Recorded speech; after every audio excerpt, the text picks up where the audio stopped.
రాష్ట్ర వ్యాప్త వార్తలను ఇప్పుడు సంక్షిప్తంగా చూద్దాం.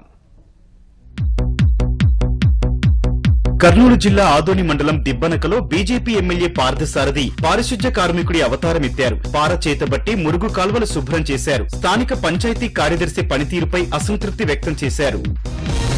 అనంతపురం జిల్లా విడపనకల్లు మండలం కొట్టాలపల్లిలో అప్పుల బాధతో రైతు ఆత్మహత్య చేసుకున్నాడు. రవికుమార్ కు 10 ఎకరాలు ఉండగా మరో 40 ఎకరాలు కౌలుకు తీసుకుని సాగు చేశాడు. ఈ క్రమంలో 15 లక్షల వరకు అప్పులు కావడంతో విషగుళికలు మింగి ఆత్మహత్య చేసుకున్నాడు.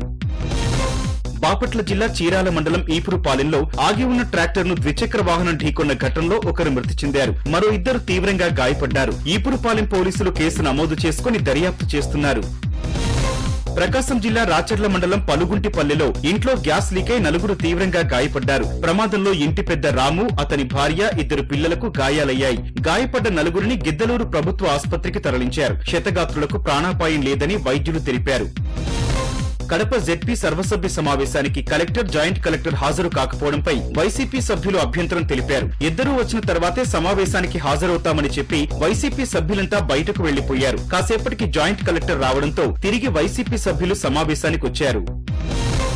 గుంటూరు జిల్లా మంగళగిరి మండలం నిడమర్రులోని చార్వాక ఆశ్రమంలో నాస్తికుల జాతీయ సమావేశాలు ప్రారంభమయ్యాయి. సమావేశానికి దేశవ్యాప్తంగా ఉన్న నాస్తికులు తరలివచ్చారు. తాము ఏ దేవుళ్లకు వ్యతిరేకం కాదని, శాస్త్రపరమైనదే అసలైన విజ్ఞానమని నాస్తిక సంఘం గౌరవ అధ్యక్షుడు శివారెడ్డి అన్నారు.